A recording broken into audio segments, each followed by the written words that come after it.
everyone. Welcome to Pausing Consciously, a space where we can take a moment to reflect and acknowledge, bring awareness, allowance, compassion, and soothing to whatever is present. I am your neighborhood grief companion, a trained hospice and peer bereavement facilitator.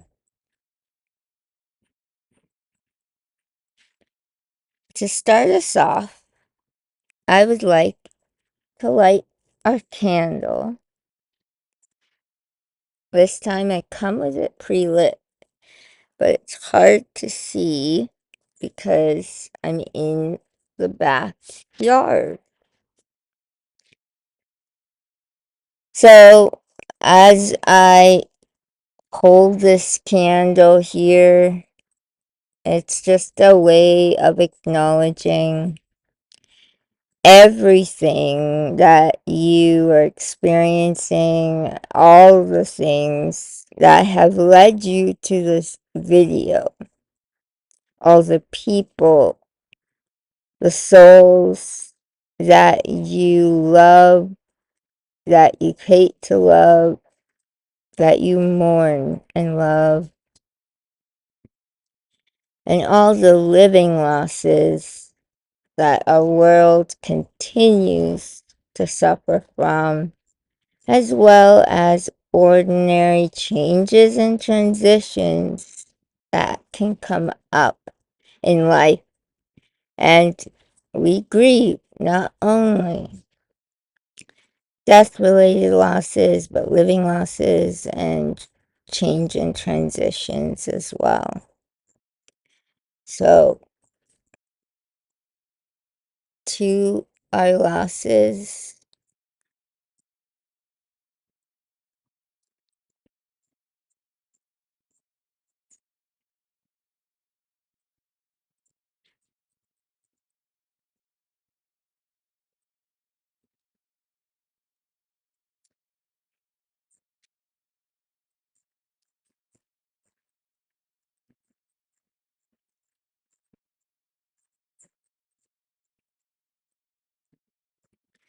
may they be held in kindness and compassion.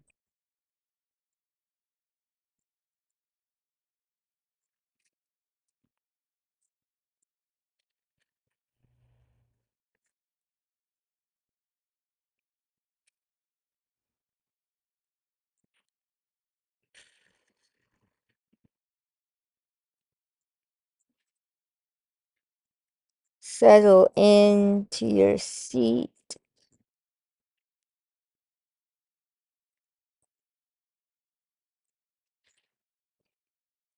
As we all just arrived here today together,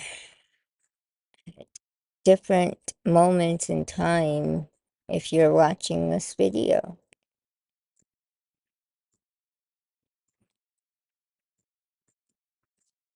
So, today I want to talk about how one loss can trigger feelings of other losses. I was reminded of this by one of my dear mentors that I was talking to the other day and sharing with her some of my recent losses that I've been experiencing and trying to process and take into my system that has been very dysregulating and overwhelming and frustrating, sad. Just, I'm so despondent, depressed. In fact, you're welcome to try this if you're feeling the same despondent and depressed as I am. I was watching a somatic webinar today with a therapist. I forget her name, Linda something. I shall add it into the show notes. She's I enjoyed her, just her presence demonstrated how important it can be sometimes, to just lay down, rest your back, fall in to your seat, a beanbag chair, a reclining chair. Sometimes that's just what our bodies are craving, are needing, are wanting. This is what this despondency has been trying to tell me is I just need to lay into it. I feel behind me how I'm being held by my seat, by gravity, knowing it's okay to not be okay, to be dysregulated, to be overwhelmed. Sometimes grief is like that, and sometimes you just need to lay into it and really just take in everything. So that's what I'm trying to demonstrate and do with you today. So, what else? Sometimes one loss triggers feelings of other losses. So recently, I had a very dear friend of mine die in a way that has sadly been a common thing in my life. Of friends with my condition, the way that they died is one of the many things that can happen to our bodies as we age, as this is a life limiting condition. And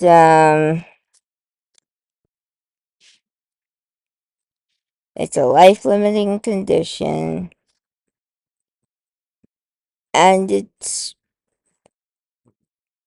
I guess I know that intellectually and everything. Feeling it somatically sometimes is a different story.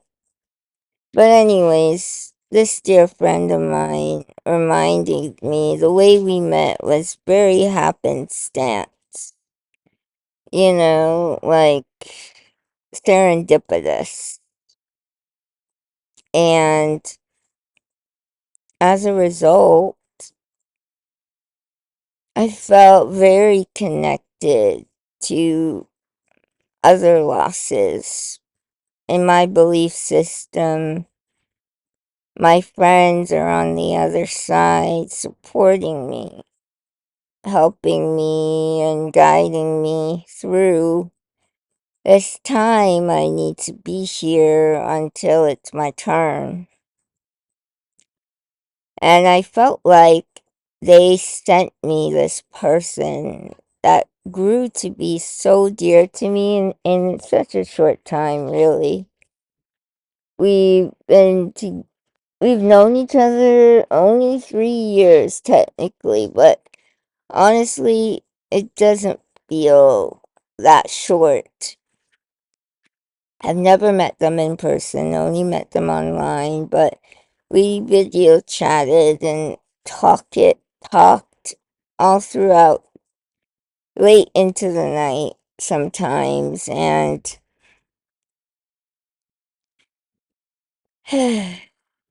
it was one of the first times that since my big chosen sister died, that I leaned into forming a new friendship with someone with my condition.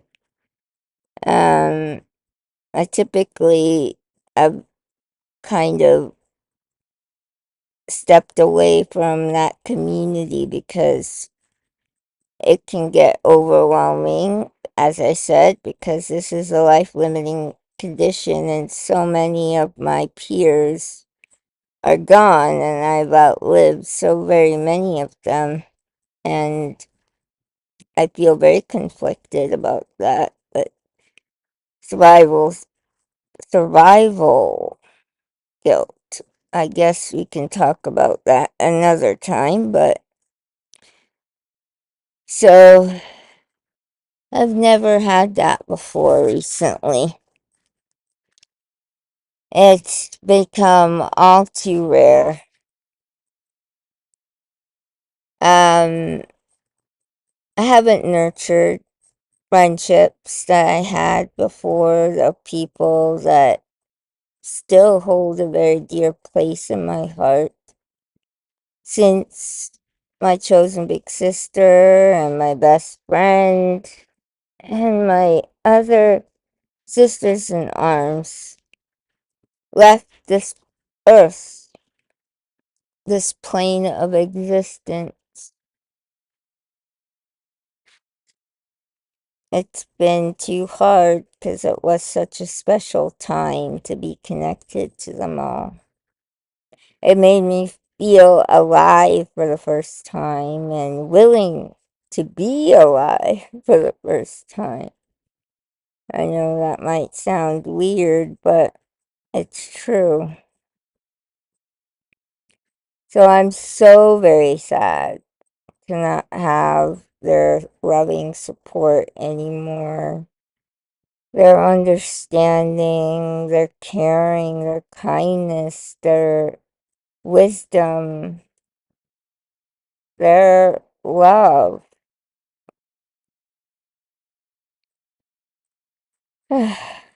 It's so sad. And because I felt like that loss, that my bestie and chosen big sister sent me this person to help be a companion to me for something I know that my big sister did not want for me. She's told me of all the things that this disease can do, she said she did not want this for me. So I felt as though, and my bestie, she promised to take good care of me alongside my spirit guide. So I say them both because I believe that it is true, that they both helped to shepherd me through this time, through this chance meeting with this other beautiful soul that I was so lucky to be able to experience the willingness to be my friend, you know? Yeah, didn't have them to be my friend. So, in losing them, I felt like I lost my connection to my big sister and my bestie, and I knew when I met uh, this new friend that they their experience, their life experience was to help shepherd me through this new phase of my disease. And I had never experienced it before. And knowing that they did it and came through on the other side of it, I felt confident I could do that as well. And sadly, that's now the same thing that has taken their life.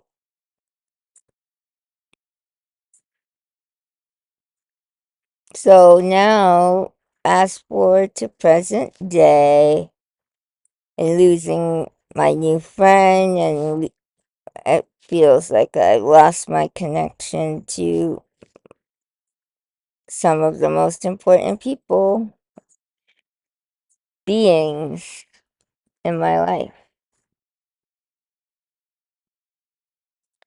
And I feel very distant from them. I don't feel the connection as well anymore.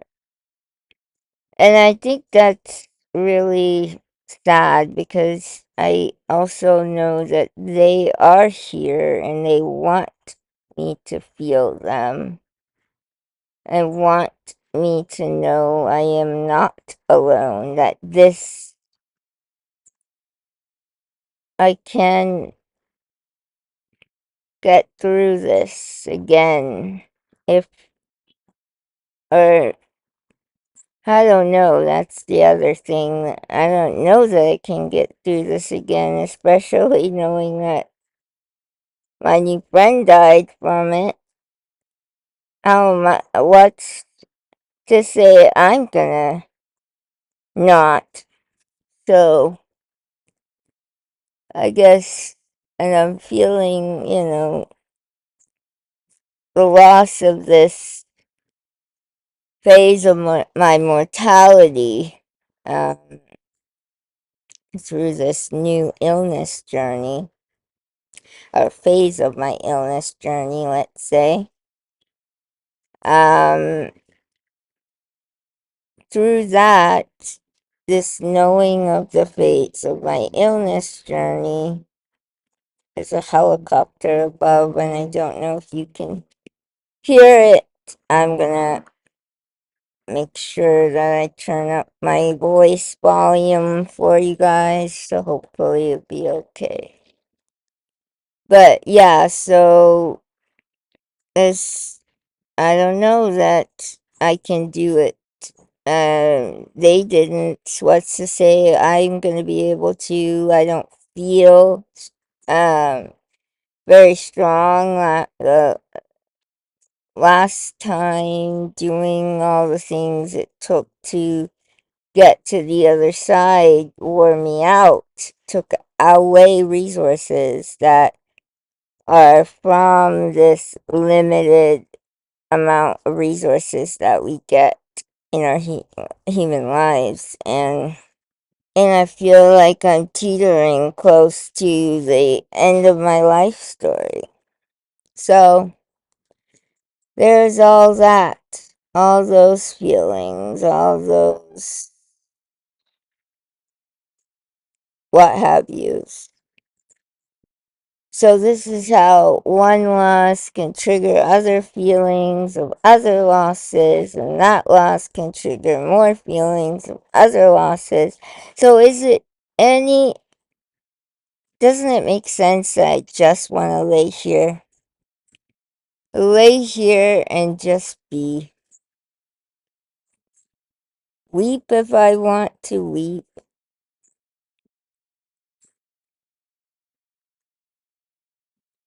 Or maybe I'm just too tired to weep. I don't know. I don't know, guys. And that's the thing. Like, I am in this I don't know phase. And there are things that are important to me to see through. You know, as I'm talking, a butterfly just flew by, which is a sign from my bestie. We talked about her sending butterflies to show me that she was around. So maybe she's saying I will get through it. I don't know. Or that she's here for whatever the other side might look like. And that's another thing. What does the other side look like? does it take away any more of my ability? You know what I mean? I don't know that either. And it's the I don't know and the rumination of those things that are causing me to lay here and just forget the world.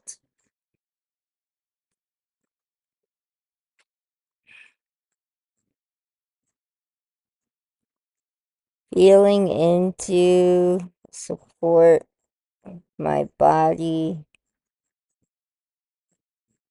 knowing that gravity is here for us,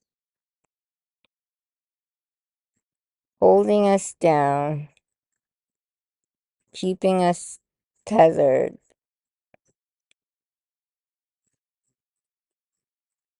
keeping us from flying off into space.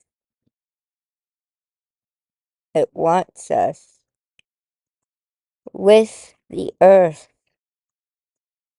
as human beings. We are made to be here on this planet, perhaps. Maybe that's what it's saying. As we sink into this moment, feeling your supports,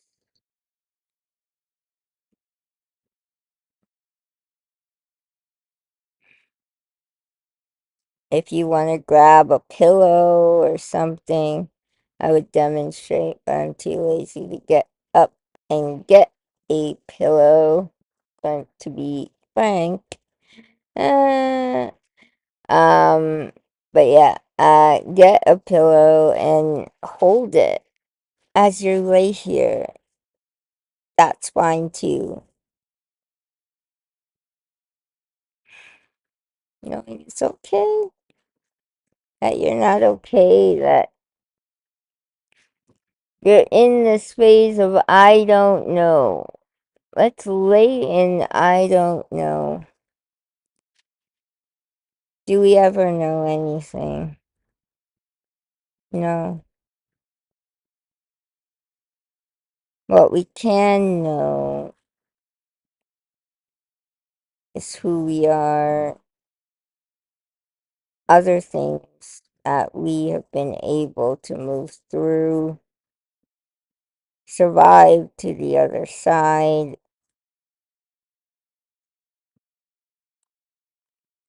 knowing we have that power to withstand, to survive. Our ancestors were the top of the top in order to stay alive. We come from a line of survivors.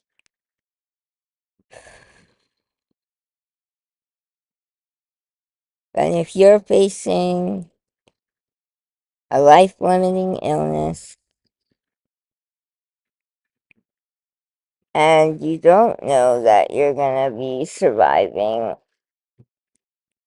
I want to know that I'm here for that. I hear you. And that's so hard because there's so many things, right?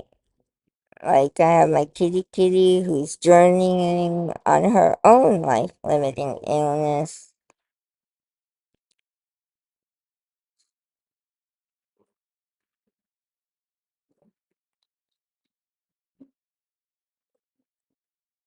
So, yeah. Thanks for coming with me on this thought. Sorry we didn't get to an answer, but I want you to know that's okay. You don't always have to find the answer. Just know it's okay to just lay into it. Feel your support. Hug your pillow. Feel the comfort. Allow yourself to bring your nervous system down. knowing you're being held by gravity, knowing it's hard, that's okay.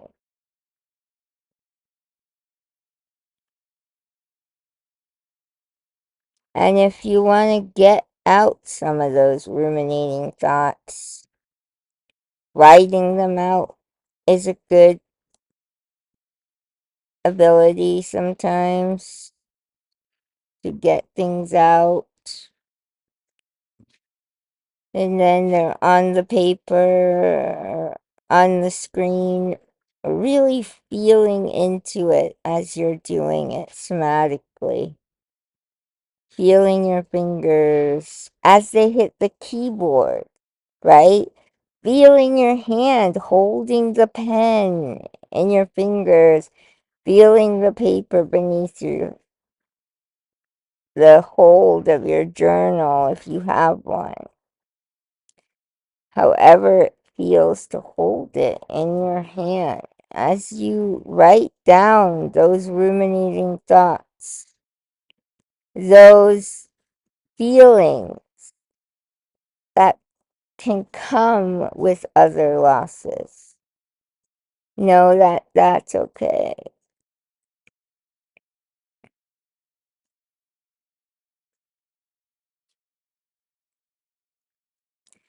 And if we can lay it on the paper, on the screen, put it aside, and do something resourcing for yourself.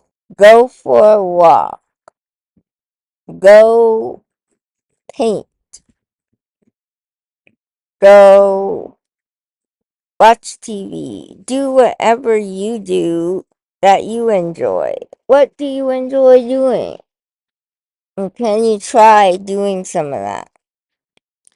What do you enjoy doing? And can you try doing some of that? Lay it down. Just lay it out of your mind for a moment. And just really sink into whatever your resourcing activity might be. And feel into those moments of other feelings, because just that we're holding the despondency that can come, we can hold the joy, the laughter, the happy feeling, and know that that's okay too. We can hold it all in the same space and have it not compete or conflict with either emotion, knowing that we have room for all of who we are to flourish. All of who we are is beautiful and welcomed and is good.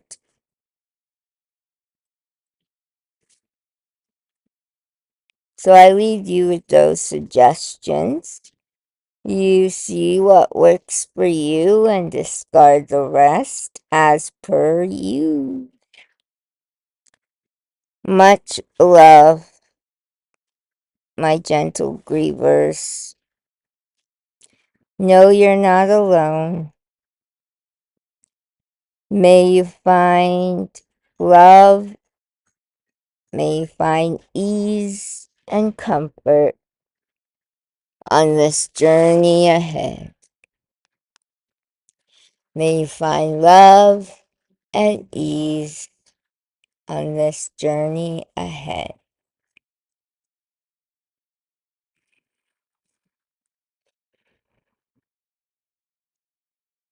May you greet tomorrow knowing, hand on your heart or somewhere else soothing, whatever that is for you.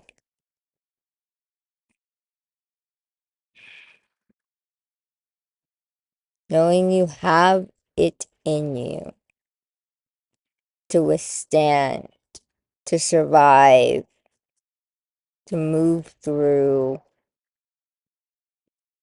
to allow for whatever might come. You have it within you to do. I know it doesn't feel that way sometimes, But that's true. So even if you want me to just hold that for you, and we'll continue to walk on through our grief until